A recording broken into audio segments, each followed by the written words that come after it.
राधे राधे। स्वागत है मेरे यूट्यूब स्टिच चैनल में। मैं दीपाली पुंडेर आज एक नई वीडियो लेकर आई हूँ आपके लिए कुर्ते की स्टिचिंग की। ये हमने कपड़ा चिपका लिया था, कपड़े पे गला चिपका लिया था और हम इसे मोड़ के अब इस पर कच्ची सिलाई लगाएंगे और इसे मोड़ करके इक्वल देखकर बराबर तो बीच में निशान लगा देंगे।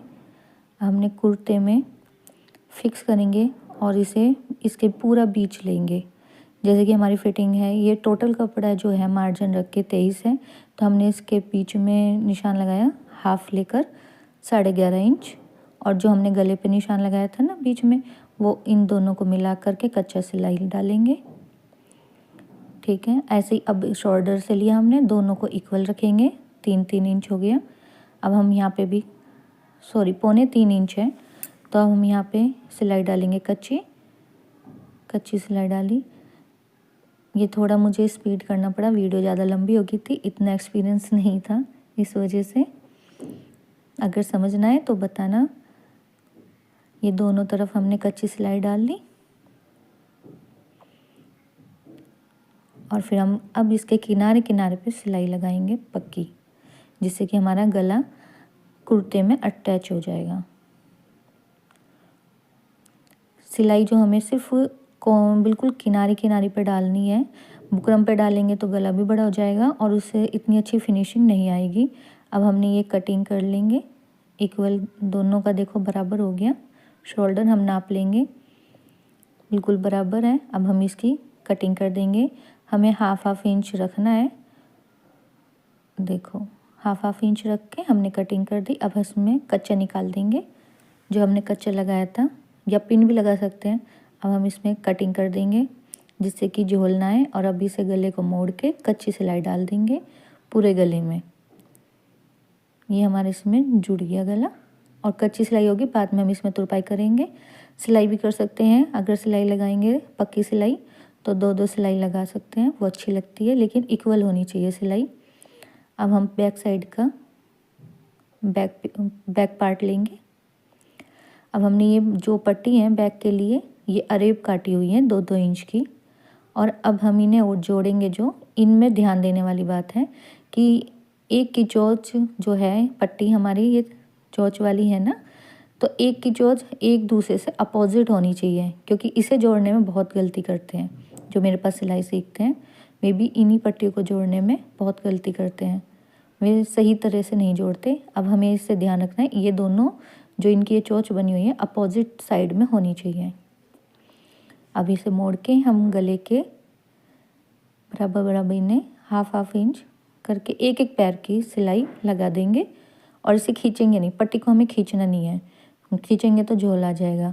पट्टी खींचना उसे है जो हमें पाइपिंग डालनी होती है ब्लाउज में, या उसमें पाइपिंग डालने वाले में हमें खींच के लगाते हैं, और इसमें पाइपिंग नहीं डालनी तो हमें खींच के नहीं लगानी। अब हमने इसे जो जहाँ जहाँ गोलाई है वहाँ से कट लगा दिए, और अब किनारे पे हम इसके जो पट्टी जोड़ी थी उसके ऊपर, पट्टी के ऊपर लगाएंगे, गले के ऊपर नहीं लगाएंगे, पट्टी के ऊपर हम किनारे किनारे पे सिलाई लगा देंगे।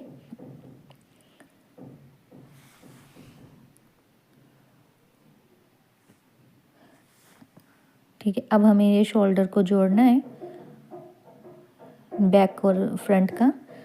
जो हमारी बैक वाली पट्टी है उससे अलग करके हमें ये जोड़नी है, बुकरम वाले गले का पीछे रखना है, और वहाँ कोने से हमें सिलाई लगा के शोल्डर जोड़ देना है। दोनों शोल्डर हम ऐसे ही जोड़ लेंगे।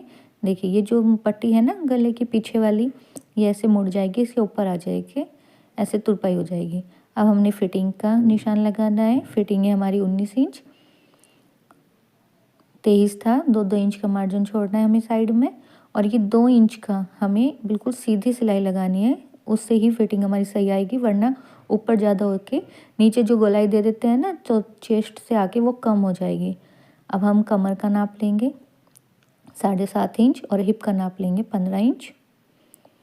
कमर की फिटिंग है हमारी 17 इंच। ऐसे इधर दूसरी साइड से लगा लेंगे, दोनों साइड से निशान लगा के फिटिंग का निशान लगाएंगे। दोनों तरफ 2-2 इंच का मार्जिन रखा हुआ है, 17 इंच हमारी तैयार है, चेस्ट है 19, और हम ये कमर से चेस्ट का नाप मिला लेंगे दोनों साइड से। मिल गया।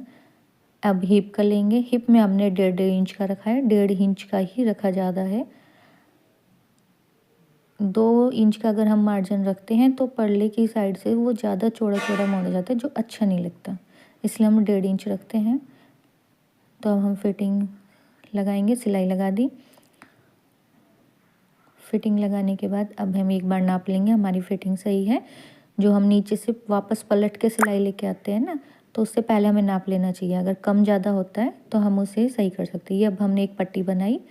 पट्टी लगाएंगे हम चाक पर, जो हमारे पल्ले हिप की फिटिंग लगी हुई है उस पर लगाएंगे, क्योंकि हमारा ये कॉटन का सूट है और सूट जो है जल्दी यहीं से फटते हैं। तो हमने पट्टी लगाई है। पट्टी लगाने का तरीका देख लें। पहले हमने बैक वाला कोई भी एक पर्दा ले लें, एक पार्ट पे उस पे पट्टी लगाई और फिर दूसरे साइड पे ये पल्ले मुड़ने के बाद पट्टी अंदर मुड़ जाएगी और इससे थोड़ा मजबूत हो जाएगा। इससे जल्दी से पल्ले से सूट फटता नहीं है। ये देखिए हो गया। दोनों तरफ हमने पट्टी लगा ली। इस तरह ही हम दोनों तरफ दोनों पल्लों पर ही पट्टी लगाएंगे। हिप के पास जो हिप की लास्ट फिटिंग आती है ना, वहाँ पर लगाएंगे। ये देखिए इस तरीके से ये मुड़ जाएगा। ऐसे ये हम पल्ले मोड़ेंगे ना, तब ये इस तरह से मुड़ के ऐसे मुड़ के फिनिशिंग आ जाएगी और यहाँ से टाइट हो जाएगा, बहुत मजबूत हो जाता है। ये हमारा हिप है जो हमने ऊपर से फिटिंग डाली थी। अब हम नीचे से अपनी पल्ले मोड़ के इन्हें साइड के और नीचे की जो हमारी लेंथ है उसके अकॉर्डिंग मोड़ के तैयार कर लेंगे। ये मैंने मोड़ के तैयार कर दिया। सूट हमारा पल्लों से फिटिंग से कंप्लीट है। अब हमें बाजू लगानी है। अब हम बाजू लगाएंगे। ये देखिए पट्टी कितने अच्छे से लग गई, इस तरह से मुड़ जाती है। हमने बाजू जो लेंथ के अकॉर्डिंग मोड़ लिया है नीचे से। अब हम फिटिंग लगाएंगे जो हमारी बाजू से नीचे से रहेगी तैयार 5 इंच और ऊपर लगाएंगे 7 इंच और इन निशान को मिला देंगे। ये देखिए ये मिला दिया। अब हम आर्म होल से जो सूट की फिटिंग है, फिटिंग पहले डाल चुके हम कुर्ते में, तो कुर्ते की जो आर्म होल है इससे हम बाजू को नापेंगे। ये देखिए यहाँ पे ये फिटिंग है, इसे निशान को मिला दिया और हम ये सिलाई लगाएंगे। ये आगे की कटिंग है, जो ये वाली कटिंग है 1/2 इंच की, ये हिस्सा हमारे आगे आएगा, आगे वाले कुर्ते के पार्ट पे, फ्रंट पे। ये सिलाई से सिलाई मिला के इस तरीके से बाजू को जोड़ेंगे, सिलाई से सिलाई मिला करके। अब बिल्कुल हल्के हल्के हाथ से इन्हें, जो ये हमारे फिटिंग का एक्स्ट्रा मार्जिन है वो उन्हें एक एक ऊपर नीचे का जो है बाजू का है और एक फिटिंग का है, उन्हें अपोजिट साइड में मोड़ देंगे। ये बाजू लग के तैयार होगी, देखो कितने अच्छे से, और प्रेस होके तैयार हो जाएगी। तो कोई